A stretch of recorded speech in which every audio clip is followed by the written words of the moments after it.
우리나라는 나이가 매우 많습니다. 한국 나이, 만 나이, 보험 나이도 있습니다. 이 나이 때문에 심지어 대법원까지 오랜 소생을 간 사건도 있습니다. 남양유업 노사는 사규에 적힌 임금 피크제를 적용하는 나이 56세를 두고 갈등을 빚다가 대법원 판결까지 가서 만 55세로 최종 판결이 났다고 하니까 해외에서 토픽감이 될 것입니다. 작년부터 만 나이가 시행되어서 앞으로 이런 갈등은 없어질 것 같죠? 그렇다면 국민연금, 노령연금 수령 나이는 어떤 나이일까요? 기초연금, 노령연금 수령 시점과 정년퇴직 시기는 만 나이로 계산됩니다. 다만 이는 기존에도 만 나이가 적용됐기 때문에 지금보다 늦어지지는 않습니다. 그럼 정확하게 내가 국민연금을 언제 수령해야 될지 그 시기를 정확하게 알고 계시나요? 모르시는 분들을 위해서 오늘 영상에서 정확하게 알려드리겠습니다. 작년에는 국민연금 때문에 가장 마음이 불편한 분들이 있으십니다. 그분들은 바로 주민등록상 1961년생 분들이실 겁니다. 한 끗 차이로 국민연금, 노령연금 수령이 1년이 늦어졌기 때문이죠. 제가 왜 주민등록상이라고 했냐면요. 태어난 날과 주민등록상 생일이 틀린 사람들이 있으시기 때문입니다. 한 해 전인 1960년에 태어났지만 1961년에 주민등록이 된 분들도 있으시기 때문입니다. 이런 분들은 땅을 치고 억울하실 겁니다. 예전에는 실제 태어난 날과 주민등록상 생년월일이 다른 경우가 많았다고 합니다. 아이가 일찍 죽는 경우가 많아서 돌을 지나서야 주민등록에 올리는 경우도 많았다고 하니까요. 실제 저희 아버지도 태어난 해보다 주민등록이 1년 늦습니다. 할아버지께서 돌이 지난 후 그때서야 호적에 올리셨다고 했습니다. 더 억울한 분들은 1961년 1월생들입니다. 1960년 12월생에 비해 상대적으로 억울합니다. 1960년생까지는 만 62세 국민연금을 수령하지만 1961년생에서부터 1963년생까지는 만 63세의 연금을 수령하기 때문입니다. 1960년 12월생과 1961년 1월생은 진짜 한 끗 차이입니다. 거의 동년배죠. 그런데 1960년 12월생과 1961년 1월생이 달수로는 한 달, 일수로는 며칠 차이가 없는데 횟수로는 한 해가 차이가 납니다. 그 한 해 차이로 국민연금 수령액에 엄청난 손해를 불러왔습니다. 국민연금 수령 나이가 1년 늦춰지면서 횟수로는 거의 2년이 늦은 셈인데요. 그래서 심적으로 많이 불편하셨을 겁니다. 국민연금 수령액 차이가 만약 100만 원이라면 1960년 12월생과 1961년 1월생은 무려 13개월 1,300만 원 차이가 납니다. 1960년 12월생에 비해 못 받게 되는 셈이죠. 1961년생 분들 입장에서는 매우 불편해지는 상황입니다. 특히 1960년 1월생과 1961년 12월생이시라면 무려 23개월 차이가 나는데 연금액은 2,300만원 차이가 납니다. 그런데 1961년생보다 더 억울한 분들이 계십니다. 1965년생부터 1968년 후배들이십니다.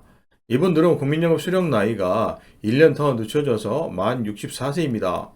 1960년생인 분들에 비해 1965년생은 국민연금 수령액이 100만원이라면 생년월일에 따라 최소 2,500만원에서 3,700만원 차이가 납니다. 그럼 더 불쾌해지는 후배들이 있겠죠? 그 후배들에 저도 포함됩니다. 1969년 이후 태어난 후배들입니다. 이 후배들은 1960년생 선배들보다 무려 국민연금 수령 나이가 만 65세로 3년이 늦습니다. 이 영상을 만들면서 저도 1960년 선배님들이 매우 부러워졌습니다. 이 선배님들처럼 3년을 먼저 당겨받으면 얼마나 좋을까요? 그럼 이런 후배들은 늦게 받은 만큼 대책을 세워야 하겠죠? 어떤 선배 어르신이 말씀하시는데 나이가 들어서 보니까 자식보다 국민연금이 효자라고 하셨습니다.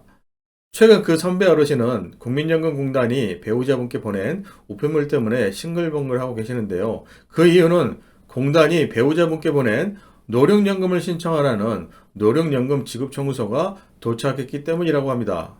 배우자분은 대부분 주부로 계시다가 잠깐 직장을 다닌 적이 있으신데 그 당시 국민연금을 납부한 기록이 있었고 그 이후 가정주부 임의가입으로 최저금액으로 납부한 적도 있다고 하십니다. 그래서 국민연금공단에 문의하니 추납 15개월을 추납부하면 월 수령 액수가 많아진다고 하여서 자금을 마련해서 뱅킹으로 금액을 납부하였다고 합니다. 올해부터 국민연금이 월 40만 원 이상 추가된다고 싱글벙글하는 이유를 말씀해 주셨습니다. 국민연금을 늦게 받는 후배들이 꼭 활용해야 할 대책 첫 번째와 두 번째는 국민연금 임의가입 제도와 추납 제도를 최종 활용하는 것입니다. 임의가입은 두 가지가 있습니다. 앞에 선배 어르신의 배우자처럼 소득이 없는 주부일 때 임의가입을 하는 경우와 60세 이후 국민연금 수령 전까지 임의가입을 하는 경우입니다. 1961년생 분들은 올해 수령해야 하니까 활용할 수 없을 테지만 그 이후 태어나신 후배분들은 임의가입에 대해 적극 검토를 하시는 것도 좋습니다. 물론 각자의 재정 상황과 기초연금, 피부양자 자격 등의 요건을 당연히 고려는 하셔야 되겠죠. 임의가입이 첫 번째 대책이라면 두 번째 대책은 국민연금 정규 납입 제도 외 예외적인 납입 제도를 이용하는 것입니다. 예외적인 납입 제도는 추납부, 반환 일시금 반납 제도, 선납 제도가 있습니다. 앞에 선배 어르신 배우자처럼 국민연금 수령 전 추납부를 통해서 연금액을 늘리는 것처럼 이 세 가지를 잘 이용해서 국민연금을 늘리는 것입니다. 국민연금은 가입 기간을 많이 늘리는 게 좋습니다. 과거에 이런저런 사유로 보험료를 안 낸 기간들이 있는지 한번 찾아보시는 게 대우 중요합니다. 출산이나 육아로 직장을 그만두시거나 휴직이나 실직 이런 걸로 그만두시면서 보험료를 안 맺는 분들이 꽤 있으십니다. 그런 보험료들을 찾아서 그런 것들을 나중에 납부하는 것입니다. 이것이 추납부자는 제도이죠. 이 제도를 잘 활용하시면 국민연금 가입기간을 늘리고 또 가입기간이 늘어난 만큼 비례해서 나중에 받는 요령연금도 늘어나는 구조로 되어 있기 때문에 잘 찾아보시는 게 매우 중요합니다. 그동안 못 냈던 20년치가 있다면 한꺼번에 낼 수 있느냐? 그건 아닙니다. 일전에 추납부가 강남재테크라고 유행한 적이 있습니다. 이분들 때문에 국민연금 개정이 이루어졌는데요. 왜냐하면 이렇게 추납부 제도를 일종의 재테크 수단처럼 활용하는 부자들 때문에 개정이 되었습니다. 성실하게 매달 내는 서민들 입장에서는 나중에 한꺼번에 너무 많이 내는 사람들과 동일한 국민연금 납입 혜택을 주게 되면 성실하게 빠짐없이 내는 사람 입장에서는 매우 억울합니다.